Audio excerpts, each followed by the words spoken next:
Which one's the best crypto asset? Well, Bitcoin's the best crypto asset. Okay. What's the second best? There is no second best. There is no second best crypto asset. Hello, friends, and welcome to the Why Bitcoin Show. I'm your host, Dale Warburton. It's a weekly podcast on why Bitcoin matters and what makes it completely different to all other cryptocurrencies. If you're interested in Bitcoin and you'd like to distill crypto fact from fiction, you've come to the right place. Alrighty, Roo, we are recording. I am very stoked to introduce the one and only, the man from Looking Glass, the man behind the Looking Glass, Daz Bea. How's it going, man? Dale, pleasure to be here, buddy. Thanks very much for inviting me on. Pumped to have a chat.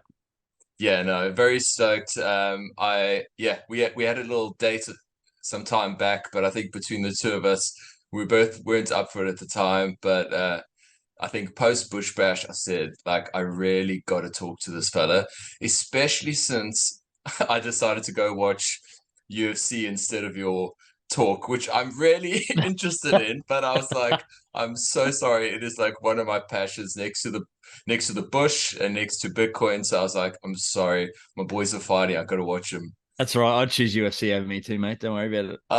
That's good. It's hilarious. Did they win?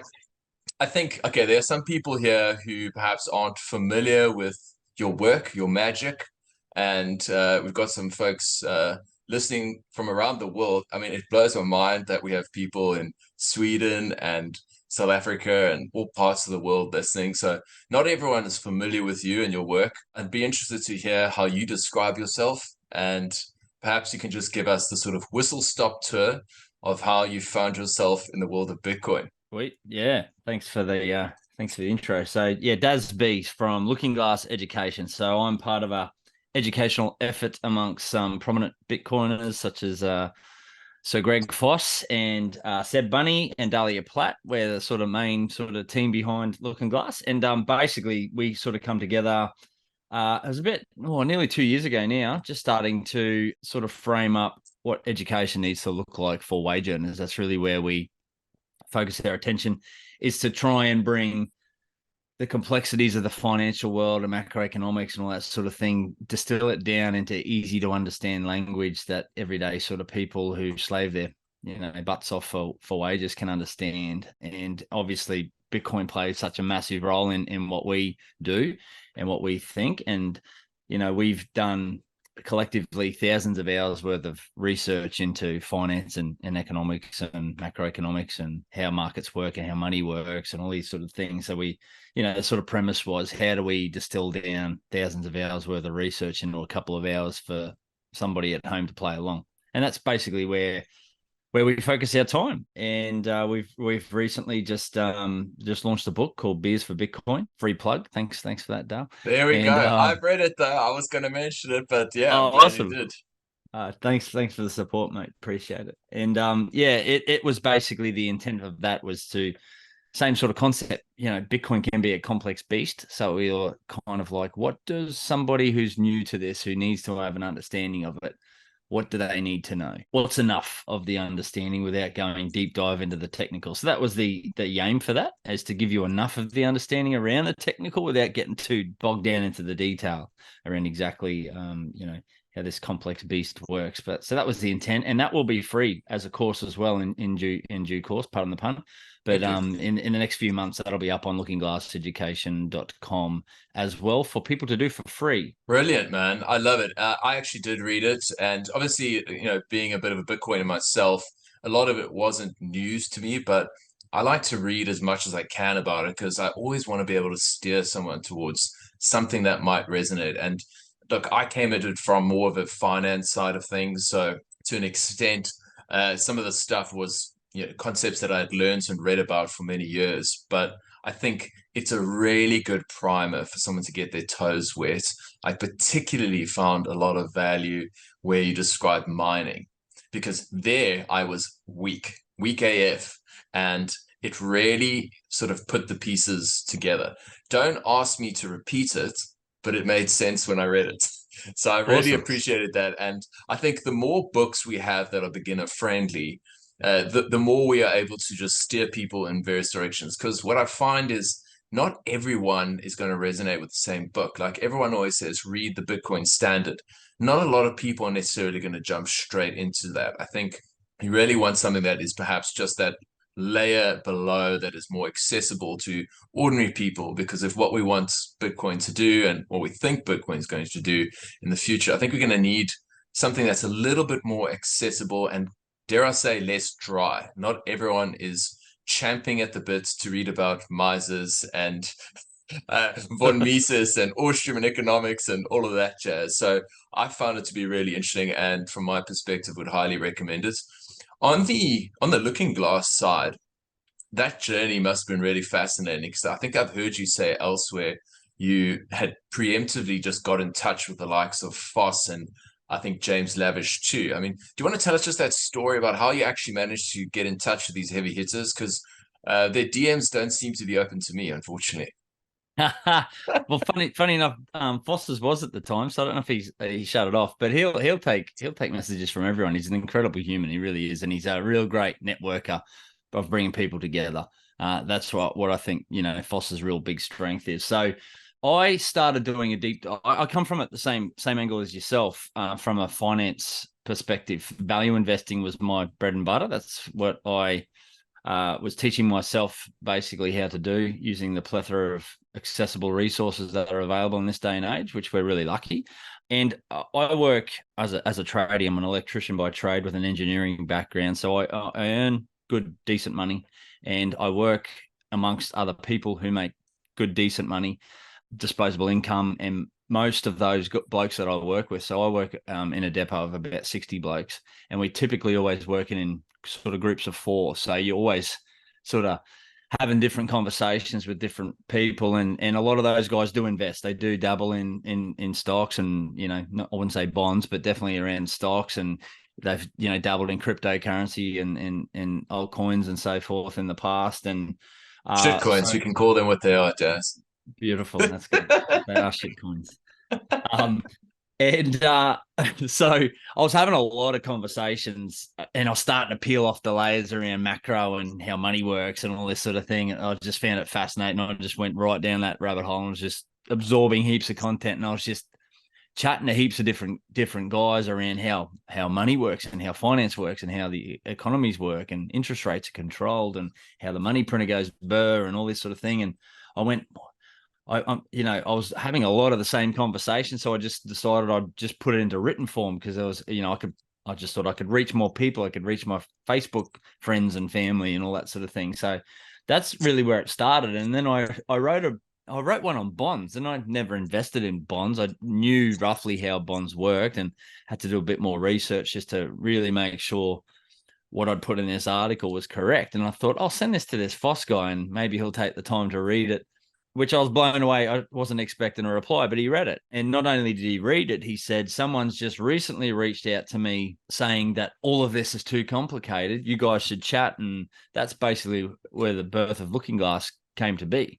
So along the lines, Seb joined the fold, and then Dahlia, and then James Lavish come into the fold as well, basically as a friend of Greg's, to say, this guy's writing this information, this newsletter. We've got to get him into the fold. And so since from there, so James was involved for quite a while, but he's obviously just got so much on his plate now with the Bitcoin Opportunity Fund and his own informationist newsletter. He's basically, he's still there as an advisor and a great contact for us and a great, proponent of what we're doing. But he's got bigger fish to fry. Old James, he's doing a sensational job at doing it. But yeah, that's sort of where it come about, mate. Yeah. Oh, brilliant. Yeah. For anyone listening who hasn't sort of jumped into any of James's content, can highly recommend it. I don't get to read all of it because frankly, there's so many good people that you can read. And he's so good at explaining very complex things, almost like you're 5 years old. And so, yeah, it's pretty awesome how you've actually sort of took the bull by the horns and started to learn it. And it's a common thread throughout Bitcoiners in general that they tend to go deep, and they're generally well read. And it's something that I've sort of established in, our discussions, even though we haven't had thousands of them. It's just certainly something that both of us have done a fair bit of. And I guess in the context of people who aren't as keen on the deep dives, you need stuff that is more accessible to average people. So yeah, I absolutely love what you guys are doing. And of course, the challenge being is that you're doing a lot of this pro bono, or shall I say all of it pro bono. And I, yeah, sincerely hope for your guys' sake that in the future there'll be a way for you guys to be able to sort of get something back for the thousands of hours and, no doubt, endless discussions in being able to put all this content out for free. Because that's very much, I guess, the Bitcoin ethos from the outset. I've found just since I came out the Bitcoin closet, I used to be known as the Bitcoin shepherd. I was just this anon with a handful of followers and whinging about this and that. And it's only until I started coming out and talking to people as Dale Warburton that I actually found, wow, actually the community does give you something back. So I'm getting so much joy and pleasure just from having great conversations. And, I too hope that one day this is what I can do, because I just can't get enough of it, man. Something Seb and I have often said was, it's just that concept of proof of work and putting trust in the glowing orange light, mate. It'll show the way eventually, and taking that sort of long time preference approach to everything. We're putting in the hard work now. We've often said this time next year looks a lot different than this time this year, just with the bull market around the corner. And we think we're doing the right things, trying to remain true to our goal of making this content. We never wanted price to be a barrier to entry to this vital education. And that's why we've remained true to that ethos. And there's been plenty of opportunities along the way to team up with various, partners and so forth. And it's just like, if it's not the right fit, let's not force it. And things will just come eventually, it'll work. Absolutely. Have faith in the mission, man. And I'm starting to see, or reaping the rewards, if you like. And I'm really early in my journey. So yeah, I certainly also have that long-term view. And I think, a year from now, bull run or no bull run, I know that I'm going to be in a very different place than I am today. And I can almost say for sure that you guys will too. So yeah, aside from us Aussies here, I think a lot of people also cheering you guys on. So obviously this is the Why Bitcoin show, Daz, and it wouldn't be the Why Bitcoin show without a little bit of a discussion around the C word, my favorite thing in the world, crypto. I would love to get your take on really what makes Bitcoin fundamentally different, and tell us a little bit about your view around how crypto fits into the picture relative to Bitcoin. Probably the best way to describe that is going back to when I realized that it was Bitcoin only and not crypto. And that was around when you have to teach something, you have to really deeply understand it, right? And when I started writing these articles, I was writing about a particular financial concept, like say, take inflation, and then I would tie Bitcoin into the end of this. And when I was writing these articles, I had a, quote unquote, diversified approach to crypto, right? But I was luckily always smart enough for Bitcoin to be like the mainstay in most of that allocation. So at the time, I can recall pretty clearly, it was like Bitcoin at 90%, Ethereum at 5%, and dabbling in all sorts of degenerate shitcoinery for the other 5, right? But it come to writing an article on gold ownership actually, and at the time I had some ERC20 tokens, which were a gold-backed ERC20 token on Ethereum, and I was starting to write about this, and if I was going to recommend this thing, I needed to understand it. So peeling back the layers of what was securing this, because you have to put trust in the person issuing that token. You also have to put an inherent amount of trust in the protocol upon which it's built. And that's really where I started doing a bit more of a deep dive on Ethereum. And I thought, oh, well, in this article, I'll write about why I own Ethereum as well. And then I come to the realization that I just didn't know why I own this piece of shit. Like, it was not decentralized. It had a definite center decision-making, around a few prominent players in the space. They changed their monetary policy. They had a history of rolling back the blockchain when something didn't go that they liked. So I was like, holy shit, this thing is furthest from decentralization than I can imagine. And it was from that day on, I went, I'm 100% Bitcoin. So it was only through that act of having to teach that I really, now I really need to understand how this thing works. And that was, I'm so grateful that I went down that journey, because I don't know, I think eventually I would have come come full circle. But had I not done that to that degree, I probably wouldn't have got there as early. Yeah, I would say probably it's just because you're like intellectually honest and you care about the outcome and you really just want to be right. So yeah, and much like you, I similarly have to kind of write things down, particularly if I want to understand it. It becomes quite hard just to read something and go, yeah, got it. So I wrote a thesis, which I haven't even put anywhere public, and I should actually at some point because I might be somewhat embarrassed by it because I think there's going to be some mistakes. But that wasn't about Jan 21.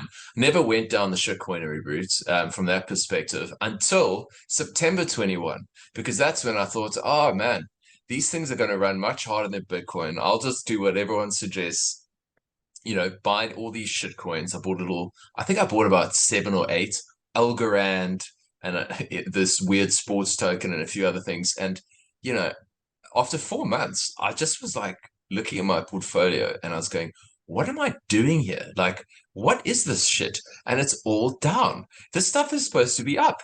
And I was like, so it wasn't as if I was tricked or I thought there was a there. Like, no. I was just a greedy pig. And, that's the bottom line. So then eventually sold it in like almost like a rage quit of crypto. I was like, fuck this stuff. I have no interest in these Mickey Mouse games. You're not money. You're certainly not decentralized. Like, I don't know what the hell you are. But if your leader's sitting around there dancing in a unicorn outfit on stage, like, I'm not interested, bro. Sorry. I'll let you losers play with that kind of money. But yeah, not for me.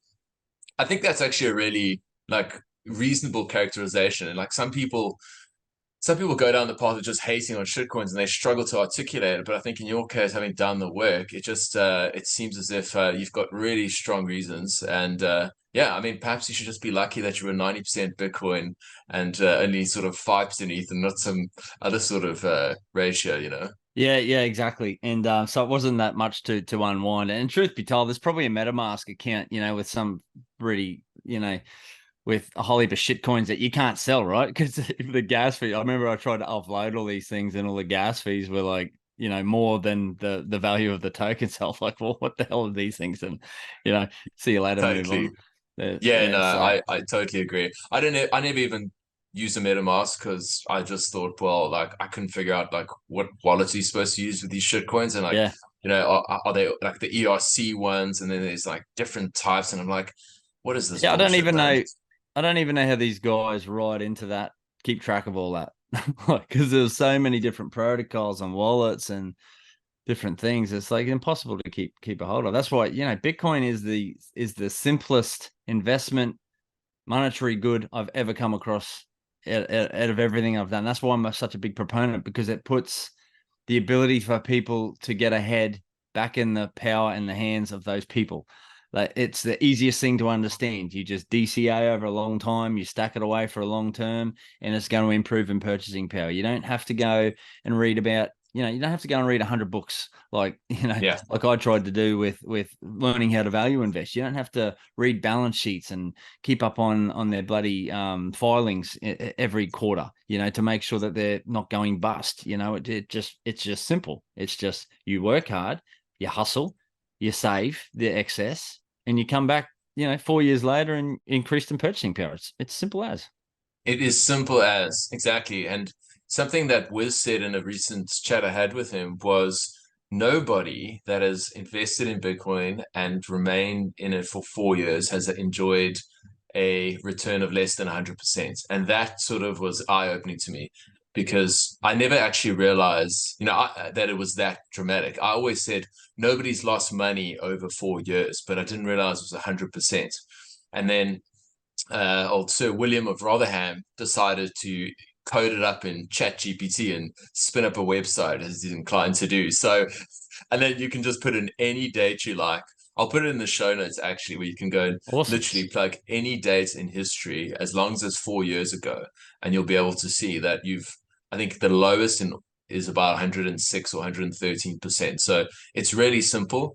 And it's funny how you say that value investing is actually complicated. They'll say, oh yeah, you just got to buy good companies with low levels of debt, good earnings, perhaps even a competitive moat, and they'll just chuck out a couple other things. And you think, okay, well, how big is the investable universe? Like, how many stocks are we talking about?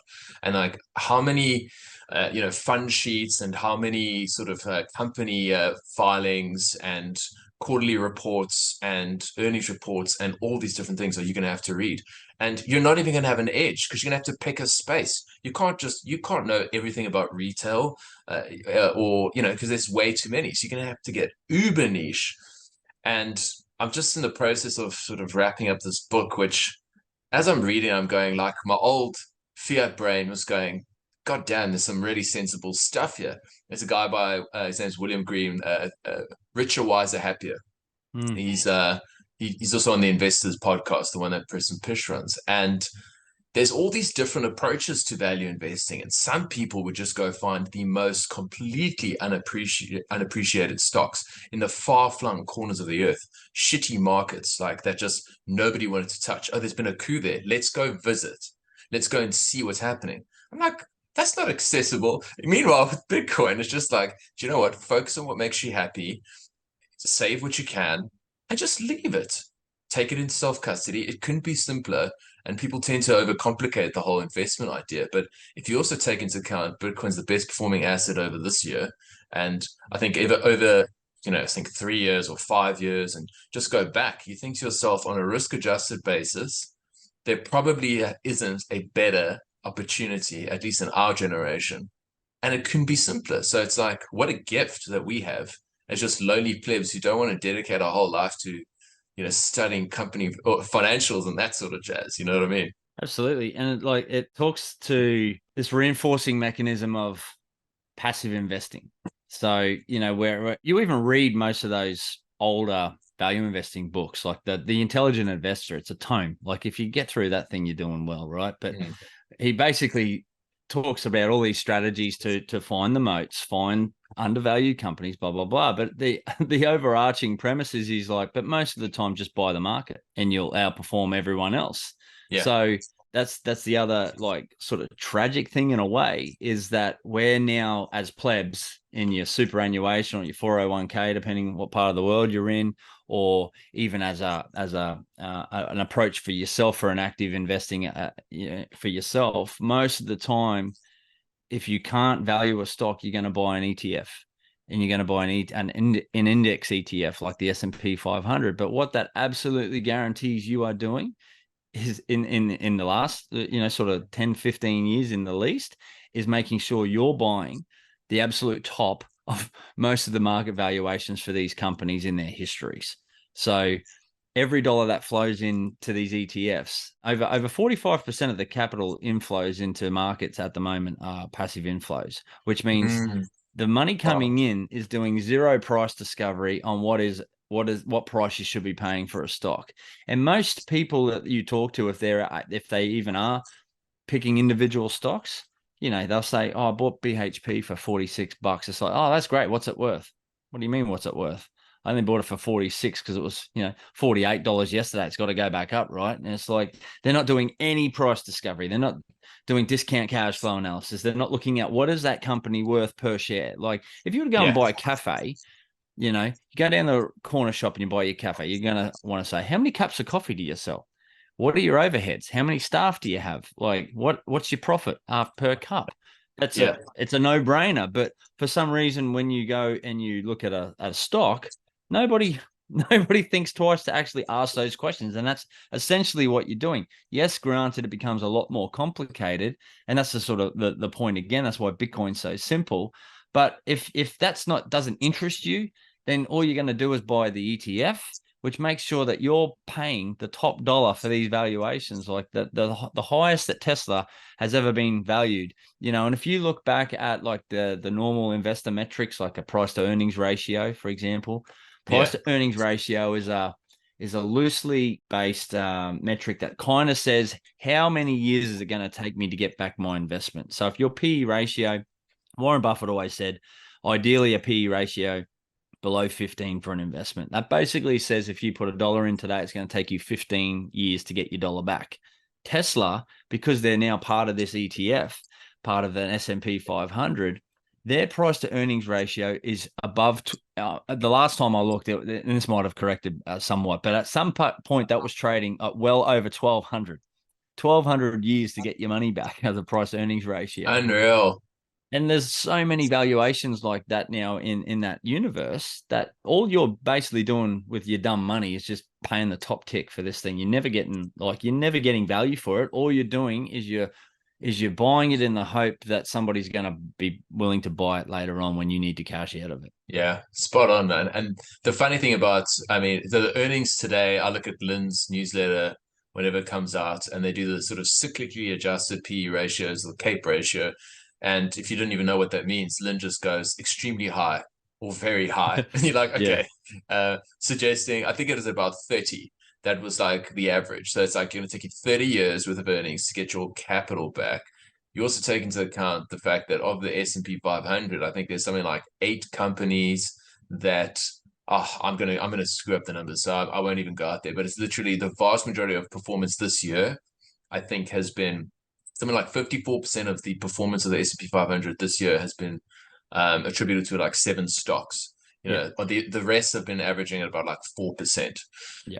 On top of that, with ETFs, you don't actually get 100% exposure to the underlying companies because there has to be a cash element too, so that people who want to sell can actually redeem the ETFs for cash. So you're investing in only like 98% or whatever the figure might be. So, and the rest is cash. So you have all of those sort of downsides, and at best you're going to be able to sort of achieve a market-related return. And look, for some people that might actually suit them, but for people who are not, like, I guess for people like who are Bitcoiners, I just don't see the merit.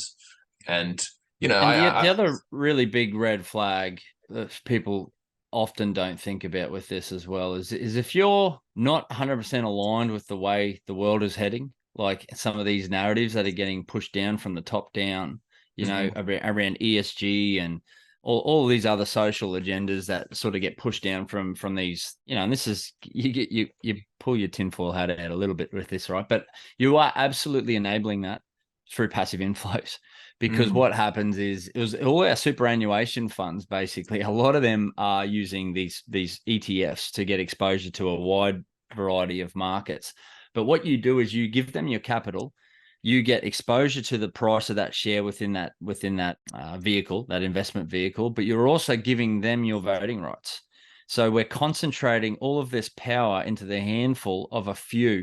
And what's really funny is that, and again, I don't know these numbers off the top of my head, but there was something, it might have even been in one of Lynn's articles recently around how much capital, or how much voting rights are concentrated into a few different, so the Vanguards and the BlackRocks of the world have so much control now over all of these major companies that they are the ones basically shaping the narratives for everything that happens in capital markets, because our money, we're the dumb money, right? That's what they call us. And in a way we absolutely are, because we're not even leveraging off our capital by having a vote. We're offsetting and we're giving that power away to these centralized entities. So the best way, if you don't like the fuckery that's going on, pardon the French, in the world right now, best thing you can do is start your own self-managed super fund and put some exposure into Bitcoin, because you're voting with your money. Like, you are voting out of that system. Hell yes, man. No, 100%. I actually never even thought about that. And that makes absolute sense. One thing you touched on there, and perhaps we can transition to this now, is, I mean, we're not going to talk about ESG. That's a whole nother, that's a debate for another day. Although I don't think between you and I it would be much of a debate. It'd be like, yeah, we're on the same page. Energy. Now, you're a guy who actually understands energy markets, and one of the most fascinating discoveries for me, at least about a year into my Bitcoin journey, was that amazing relationship between Bitcoin and energy markets. Talk to us a little bit about that relationship, and perhaps even tie in just a little bit as to how energy actually works. And I'm sorry for having to repeat this because I missed the Bush Bash talk. Well, the Bush Bash talk was more around thinking about how you're going to plan your citadel. So okay, I don't feel as bad. Don't feel as bad. Yeah, it's a really, so it's interesting. We're in Australia. We are a little bit behind. So our regulators are very controlling, and they're not quite on the Bitcoin train yet. So as a result, Australia as a whole is well behind other nations in terms of Bitcoin adoption and Bitcoin integration. But the thing about Bitcoin is we have never had an asset or a monetary good directly tied to energy. This is basically tethering the analog digit and the digital worlds together through this use of energy and turning it into a monetary asset. And what that means for markets is pretty profound, because energy markets are full of waste. They're full of excess generational capacity, and I'll explain what that means in a sec. And also, there's a lot of friction in getting energy from one place to another. Now, when we look at going to 100% renewables, you can think about that what you like, but governments are absolutely pushing towards that. And I firmly believe that Australia is probably one of the only countries that will be able to achieve that, but it's not going to come at zero cost. So the transition towards net zero for Australia, we do have access to great rainfall. So we can tap into hydro. We've got wind, and we've got access. We've got a lot of coast and a lot of land, and we can tap into good sun resources as well. So solar resources and wind resources will make up most of that energy mix towards going to 100% renewables. But the problem is, if you want to avoid rolling blackouts, because wind and solar are intermittent, they're not consistent, they're unreliable. So if you're going to build a grid and engineer out that risk, basically what you've got to do is build a grid that's 3 times your maximum demand. Now, we have some pretty aggressive targets, and we've got some pretty switched on people in the back end putting these sort of papers together. AEMO is our overarching regulator, AEMO, Australian Energy Market Operator, and they've put out a ISP, a plan detailing how this transition may look. And they've said themselves that you've got to build a grid out 3 times your maximum demand. So what maximum demand means is when we all go home from work, typically our maximum demand on the east coast of Australia is between 3 and 9 p.m. So we get home, kids come home from school, they turn the telly on, we turn the air conditioners on, we fire up, we start dinner. That's our peak demand. So what you've got to do, so when everybody's turning on their air conditioners, their computers, their light switches on at the same time, we've got to have generators going. And typically, historically, our generators are spinning machines. There's some sort of prime mover, whether it be coal or steam or gas, turning a turbine. This turbine is spinning in a magnetic field. The spinning of that turbine within that magnetic field creates electricity, and we push that out. You've got to be doing it in real time. We don't have sophisticated energy storage devices or capacity within networks. So you've got to have that generator spinning with enough capacity to be able to soak up that maximum demand. And you've got to be able to do it with enough excess in order to not bog that system down, or in order for that to be stable.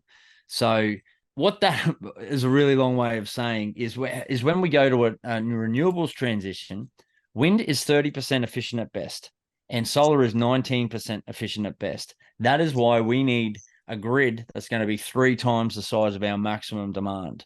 But the problem then lies is if we're going to have to build out a grid that's 3 times the size of our maximum demand, our billable amount is only ever the maximum demand, right? So we're never going to be able to bill for the extra 2/3 in that capacity if we just do utilize the status quo. Now, a couple of things. Can I interrupt one thing quickly and just ask a question? Absolutely. When you say wind is 30% efficient and solar is 19%, what does that actually mean? So if you've got, say, how can I explain this easy? If you've got, say, a wind farm that's 100 kilowatts capacity, and if you spin that for an hour, that's 100 kilowatt hours. So you've basically spun that up at full noise for the full hour.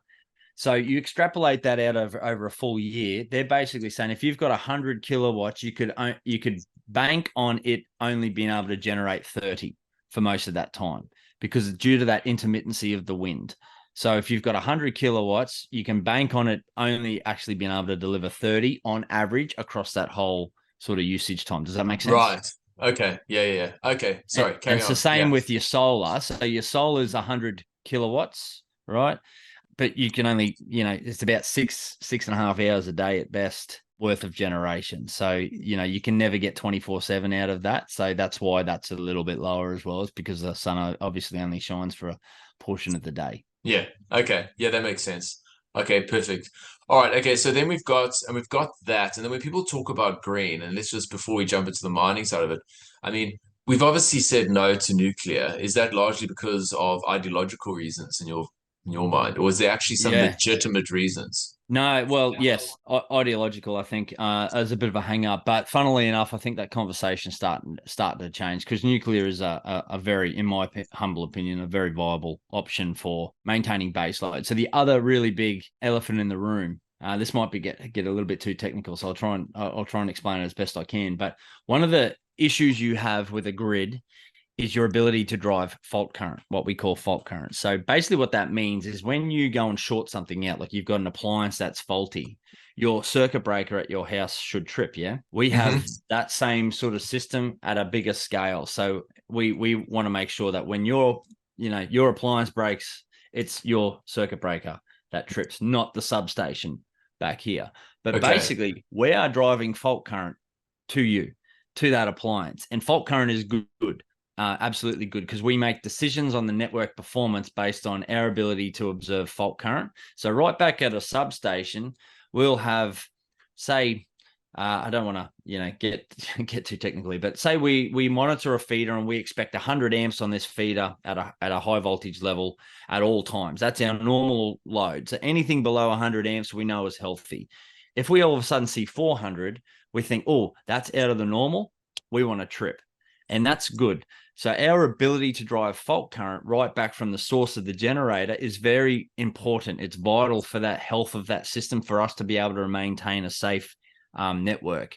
Now, what happens is the generator, that thing spinning, the turbine spinning that's generating that electricity has a certain amount of what we call inertia. So if the network were to stop, that thing's still spinning and it's still generating electricity. And that's what pushes fault current into the network when there is something in trouble. The fact that we've got inertia.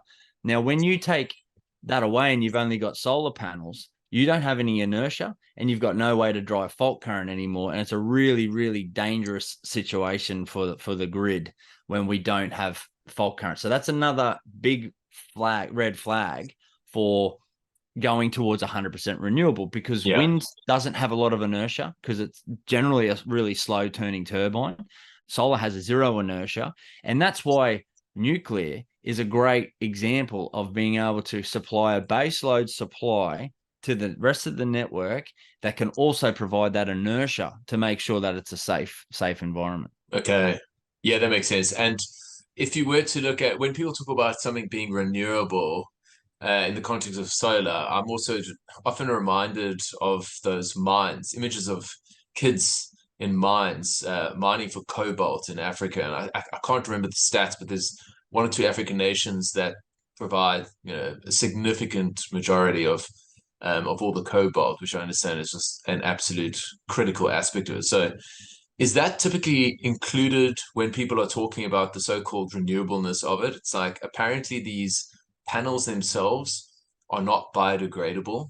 But yeah, so I'm just wondering if Larry Fink and the boys at BlackRock, when they're sitting there talking about ESG, whether they actually are factoring in the first that it's not biodegradable, and second all the sort of actual energy, because you're not going to be mining using solar to get cobalt to then create solar panels. You're actually using hydrocarbons, as I understand. Yeah, so cobalt's not necessarily used so much in solar panels. My understanding, I'm not intimately familiar with the chemistry behind it. Cobalt's more into the batteries, which is the major concern. But we've still got the same issues with solar panels around silicon and the crystalline structures that these things are made out of. There's a fair degree of silver used in solar panels, and Yes, that's a very, very major concern that I don't think has been, well, it's not given enough attention, is what happens at the end of life of these things. What's going to happen, like in terms of landfill? Are they recyclable? All of those have still got massive, massive question marks, particularly with wind turbines. Like these wind turbines, there's actually a story just recently up near where I live. One of these reporters have gone into this wind turbine graveyard. We've had a wind turbine up here for a number of years into the decades. I'm not exactly sure how much, but apparently these blades have a bit of a shelf life. So when these blades are replaced, they're just thrown into the rainforest and they don't degrade. Oh God. Okay. And there's a god awful amount worth of concrete being used in the footings of these things, and they're the environmental devastation around the bird life and all that is totally understated and underappreciated. Same with like pumped hydro dams. They're a great concept. There's one up here called at an old Kidston gold mine. So basically what it was, they're repurposing these old pits, which is perfect, right? So there's two open pits from this gold mine. One's higher than the other. So they've directionally drilled through from the higher pit to the lower pit. They're both full of water.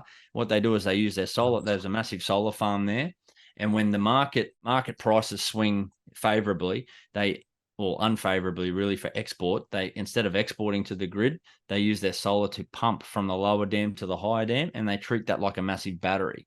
And then at night time, when the maximum demand picks up and then there's a demand in energy prices, they're incentivized then to pump. So they release water from the top dam to the bottom dam through a hydro system. They generate electricity through a hydro scheme. It's brilliant. Yeah. But they're utilizing resources that have already been there. So the environmental devastation definitely happened. It just happened at a past time. But a lot of the time, I think when we're looking for new hydro dams. So there's a new one proposed down the southeast of Queensland there somewhere. I'm not exactly sure where. But there's massive environmental destruction that happens when you build a dam. And I think sometimes we're just turning a blind eye to the, frog species and possum species that we have to like relocate or just, theoretically drown in order to satisfy having a hydro system so we can store some power. Yeah. It just sounds like when it comes to energy, there's no real sort of silver bullet. There's really trade-offs inherent. It's, I mean, it's greenwashing. That's right. Yeah. It's trade-offs. Yeah. I said I was supposed to include this line in my talk at the Bush Bash, but I was a little bit dusty, as they say, so it totally slipped my mind. But I was trying to just stress the point of there's no solutions, there's only trade-offs, and it applies to almost everything. But the only people who believe in solutions are socialists and children. But that was what I was going to say. But anyway, it didn't actually happen. Talk to us now, Daz, about mining Bitcoin in the context of energy, because as I understand, Bitcoin has this ability to become that is the sort of buy of first and last resort, and it is probably the only way that I'm aware of that energy creators, the words escaping me now, are able to monetize wasted energy, energy manufacturers, if you like. Yeah, so it works quite a number of different ways. So in the interim, on the approach to like a net zero world, a good example would be you've got a site in mind for a solar farm, for example. Now, one of the biggest input costs to that project is to build out the grid connection.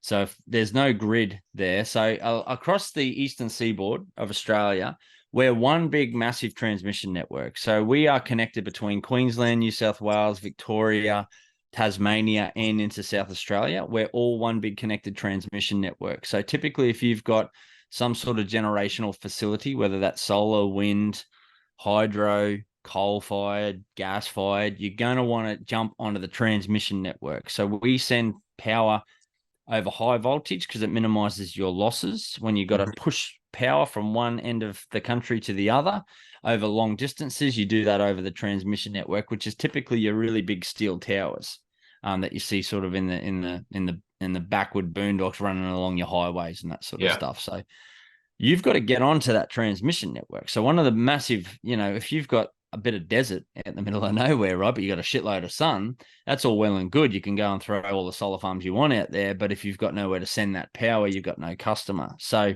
there's one way that Bitcoin mining plays a part there. you might be able to stage now your capital project. So you might be able to, if the one of the biggest input costs is that grid connection, you might be able to stand up your farm with a power purchasing agreement with a mining operator to go and dump some containers, start mining some Bitcoin, capitalize that project directly. This is that we're tying back into what I was saying before. We've never had the ability to directly tie a monetary good to the use of energy before. So we park these miners on, we capitalize that. They sell the Bitcoin theoretically and fund their capital project, get it off the ground, get your grid connection in stages, and then the Bitcoin miners can up and leave if there's no more excess capacity there. So that's one way where you approach that 100% renewable. And then earlier I mentioned as well that in order for us to go 100% renewable, we'll need a grid that's 3 times the size of maximum demand. So there's 2/3 of your capital projects in the past that you've built out that you are never making money on because there's no customer. Our maximum demand is our maximum demand. Therefore, we introduce new demand in the form of Bitcoin mining and other things, mind you. Like I'm not positing that all 2/3 of that will be Bitcoin mining, because we can utilize that excess capacity to do other things like like stored hydrogen is one thing that's definitely possible for Australia, and that comes with its own concerns. But it's definitely a marriage between these other forms of energy storage, right? So you can either store it directly in form of energy, either with batteries, hydro systems, or with creating hydrogen, or you can store it directly into a monetary good where you just sell it and you convert it into Bitcoin. And I would suggest, if you're smart, you stack the Bitcoin over a long term, right? You don't just sell it. But that's where it ties directly in, and we can introduce a new customer to the grid where that hasn't existed before. And if we don't do that, the people who are going to be paying for the excess capacity the capitalization or the capital requirements to build out that grid is going to be taxpayers, either through taxpayer incentives through the government or directly through the consumer price of cost of energy. It's going to come to the fold in one way. These guys who build these projects, they don't do it for fun, right? They do it for profit. So it's either got to be heavily subsidized by the government, or our electricity prices are going to go through the roof. So it seems as if until such time as the Aussie regulator is sort of more comfortable with the notion of Bitcoin, the taxpayer and or consumer are going to be paying inordinate energy bills, and unnecessarily so. Yeah. One hopes, though, that with the likes of BlackRock now talking about an ETF and various other types of things like that, you would imagine that it's slowly, I tend to repeat the same phrases, and people that hear me would go, oh God, this guy uses it all the time. But the water's not that cold. I think it's warming up in the sense that I find that it's becoming more and more acceptable. I think maybe 3-4 years ago, if you tried to have that discussion about energy and Bitcoin mining, you would have been dismissed outright. But I think now the likes of Chevron and several other big energy companies offshore, they've got Bitcoin mining operations going there. And at some point, it's going to be a bit of a political risk for them not to, because eventually consumers are going to be like, why the hell aren't you doing this? And why are we paying so much for energy? So, unfortunately, these things, I think, take time.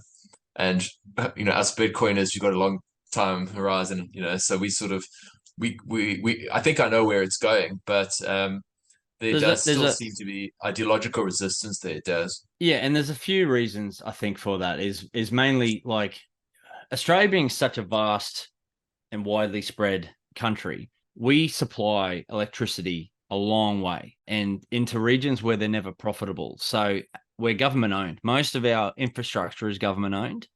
So the need for profit is not really there, right? Because they absorb a lot of these costs and they've been used to doing it. Where you contrast that to like Texas, who are very pro approach to Bitcoin.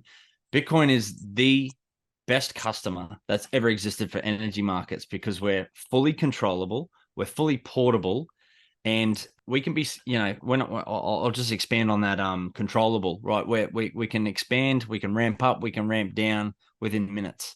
That has never happened before. Typically, when we needed a really large load sink in the past for grid stability, which is another issue I can expand on a bit later if you like, but we had to use like aluminium smelters and stuff like that, and they can't be turned on in a dime. If you've got a whole big heap of molten steel or something like that, it goes off really, really, really quickly. So you can't just turn them off on a dime.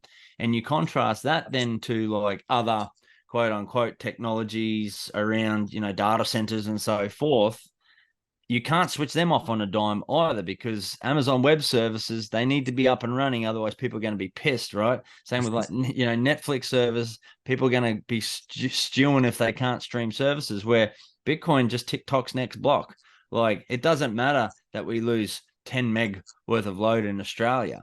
Like, okay, blocks may slow down marginally, but and if it's a prolonged approach, it'll just adjust itself within the next epoch. Like, and it'll just backwards look and do its difficulty adjustment. It'll just readjust if that much hash rate comes offline in one hit. It doesn't matter. That's never happened before. Within energy markets, you don't have someone who can stand up and say, I'll take 10 gigawatts worth of load and I'll do it right now. Oh, by the way, you need it back in a hurry because, something's happened, like a storm's rolled into Queensland and blacked half of it out. And we've all of a sudden lost, a couple of hundred megawatts worth of demand. We just switch off and we give that power back to the grid. People don't have rolling blackouts. It's the perfect solution. It's phenomenal.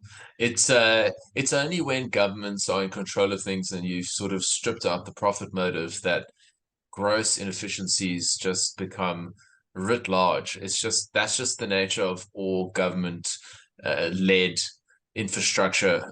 Having come from South Africa, shockingly, we've got a single government owned grid, and would you believe it, but it's inefficient, and it is the norm to have these days 8-hour blackouts. And what people now need to do is have inverters so they can just run their appliances. They've got solar panels. In some cases, people are worried about water security. They'll have a borehole. It's just remarkable how inefficient government is at anything. And there's just such a reluctance on their part often to let the reins go. But once the private sector gets involved, you can just see dramatic inefficiency gains. And so one hopes that in time we move in that direction. It's just, I think it's a question of when, not if, because eventually Bitcoin is going to become so undeniable that it will become really fiscally irresponsible on their part, because they're going to be watching what other countries around the world are doing. And I really sense, though, Daz, maybe you share this, is that, a few years ago, and I think even 2 years ago, everyone was talking about like, oh, Bitcoin uses as much energy as pick a country or whatever, right? I don't see that much stuff about that anymore, because it's almost like we flogged that all to death and it just doesn't work. So now we've got to whinge about the composition, and you're like, well, actually, it's the greenest industry probably on earth relative to, whether it's manufacturing or, there's so many different areas where Bitcoin is just so much more efficient. And you think, like, at what point are they going to just say, all right, we should just get on board. This thing works. And even if you hate Bitcoin, do you know what? It's like mark-to-market pricing. It's liquid. You can get rid of it instantaneously. You don't even need to do a thing with it. Just say, I don't want this bullshit, and you sell it. It's that simple. Yeah. And to be fair, I'm starting to get a bit more vocal within where I work, and those conversations are starting to gain some interest. And like you said earlier, really good point around, I think this BlackRock ETF situation will just do wonders for its legitimacy as an asset, because, I was kind of circling around this point earlier and I got distracted, but with the government owning all of the infrastructure, they also don't see a need for Bitcoin. So they see, because we do have a relatively stable banking system. We have a relatively stable currency. So it's like, why do we even care about this thing? And I think that's one of the major barriers to entry around it. They're still looking at the volatility of an asset called Bitcoin, not the network and the enabling of, banking the unbanked across jurisdictions that aren't in their interests. It's not in their backyard. They don't care. But I do think that narrative's starting to shift. It is legitimizing itself. And I think that's what us Bitcoiners have got a big role to play there. And we have had a big role to play in the past with that. Your podcast is a classic example of this. Bitcoin, why Bitcoin and not crypto? Such a big distinction between the two. And I think people are starting to wake up to the fact that this thing is different. It is a commodity, reinforced by some of the language around the Gary Genslers of the world, like lump him or hate him or whatever, and Bitcoin's for everyone and whatever. But at the end of the day, it does help to legitimize itself, particularly in the eyes of governments, where it's going to play a really important part. If we don't do this, we will have rolling blackouts, or we will have exorbitant energy prices. That's the reality of it. So I welcome the sort of attitudes towards this, because I do worry about what sort of world my kids are going to grow up. Like, I'm stuck on this prison island. I think I said to you, like, I'm a 4th generation convict. I don't have another passport. I need to make it work here. So I'm pretty passionate about making it work here. And we've got, my wife's family's here. She's never going to move to El Salvador. I don't have that option. Ditto, I think, between you and I. I know.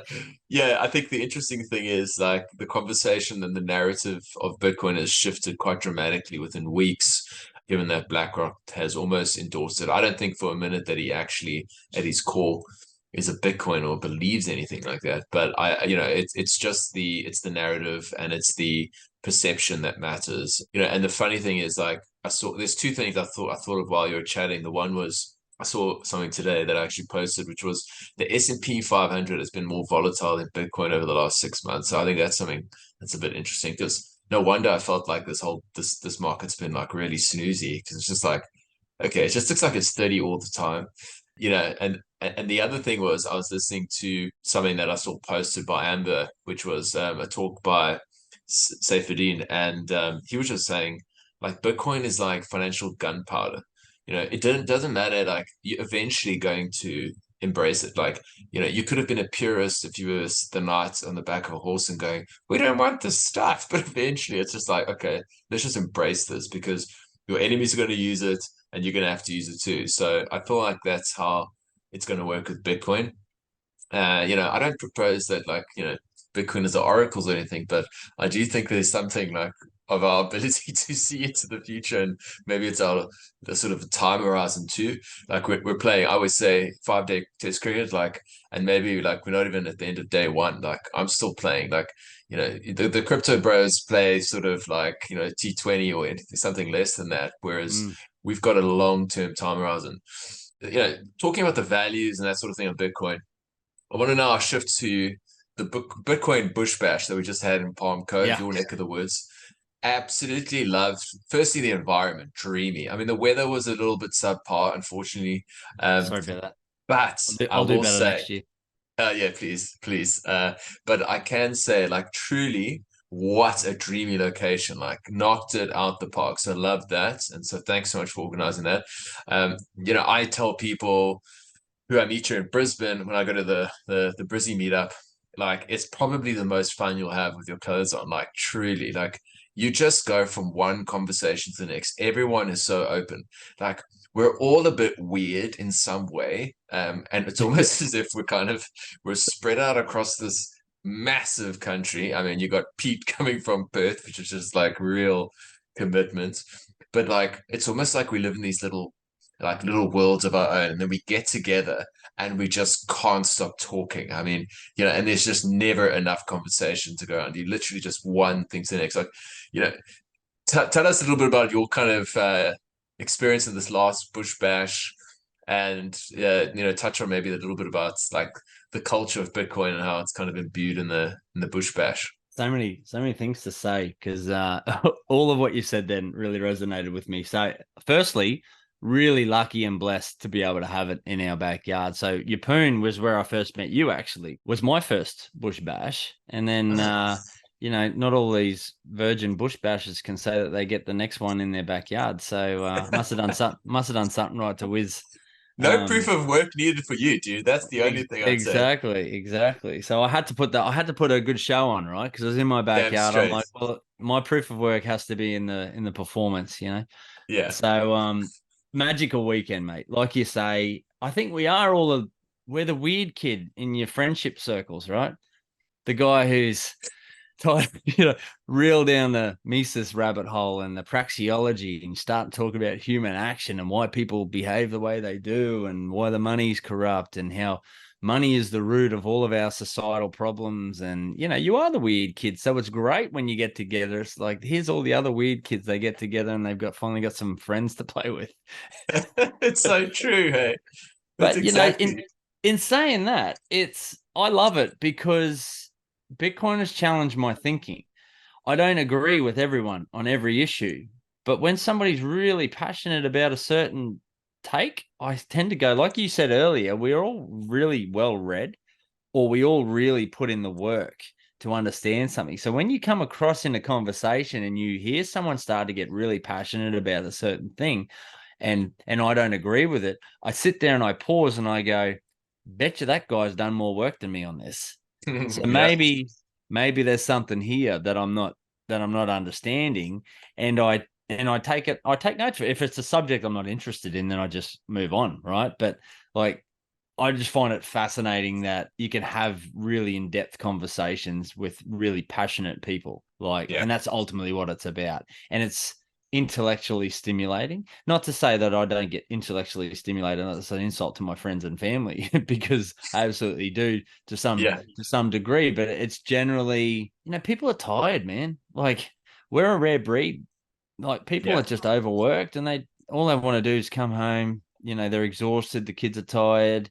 They've slogged their ass out. Their money's going backwards. All they want to do is mind-numbing Netflix and sit there and get on with their life and roll on to the next day. They're just existing, man. And that's the sad reality about it. And I think Bitcoiners, if anything else, are just passionate people with hope. Like, it is a meme. It is a bit of a cliche, but like it honestly, that's what it feels like when you go to these bush bashes. You feel hope. You have really, really good conversations with people around how we're going to fix it, because we will Yeah. fix it. Yeah, absolutely. I couldn't agree more. Like, I resonate with everything you said there because, you hear people talking about stuff and you kind of go, yeah, I don't agree with you, but I'm going to listen. And, and I respect you.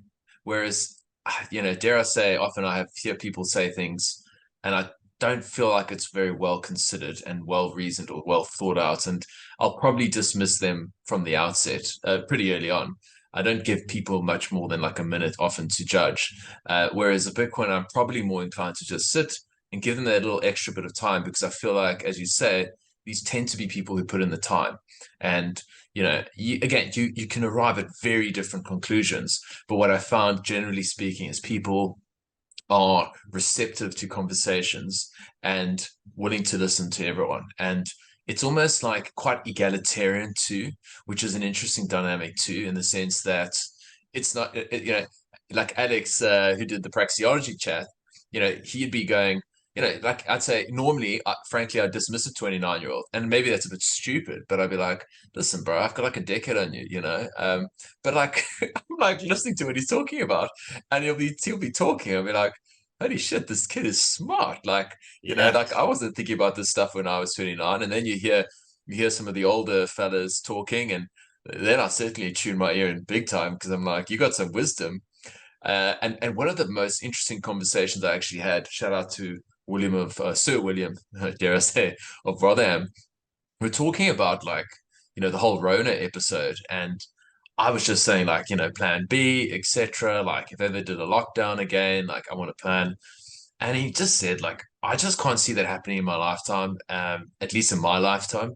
And he just sort of just ran through a series of events in his life, some of the challenges, and just as an example was conscript. Oh gosh, can I say that word now? Description. Conscription. You said it. Yeah.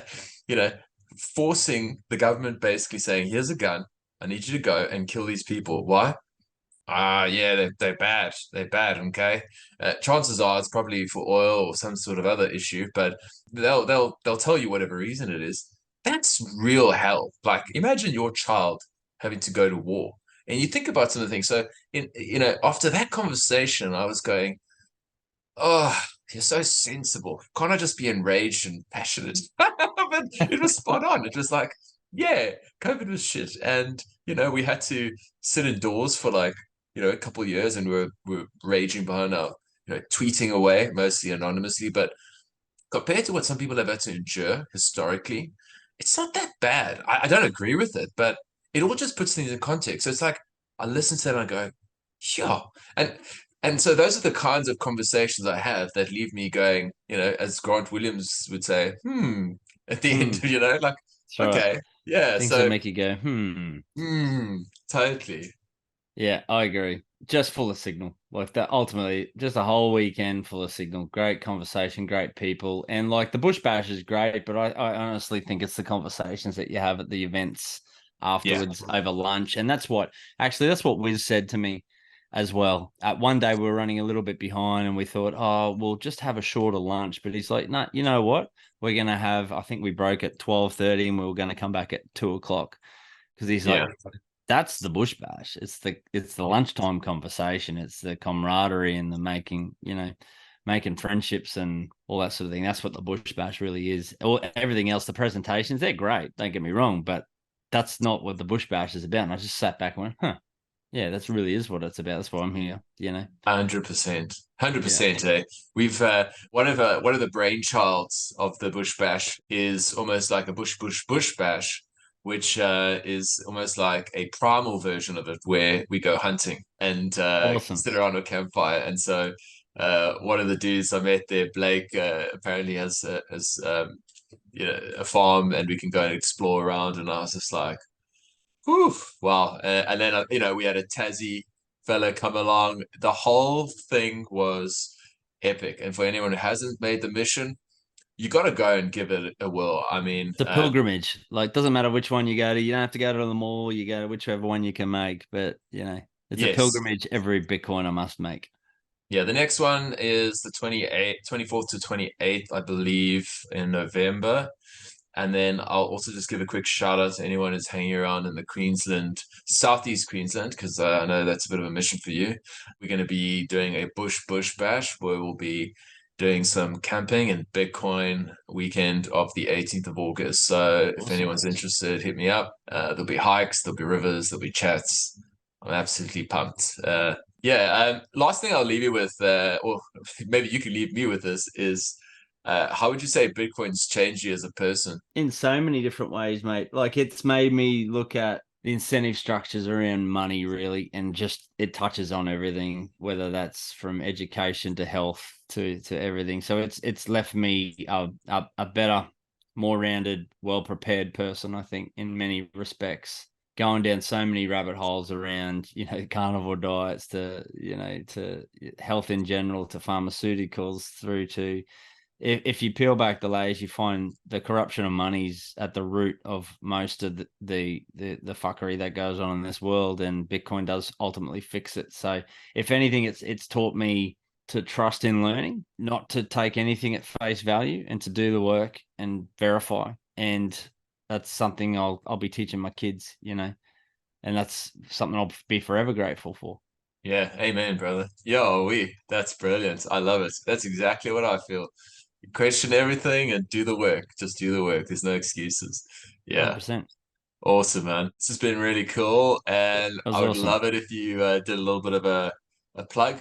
Just remind people about your book again, and then where they can find you, social media and all that jazz, and we can pack it up. Sure, man. So at Daz Bea on Twitter, whatever it's called now. I'm also on Nostr.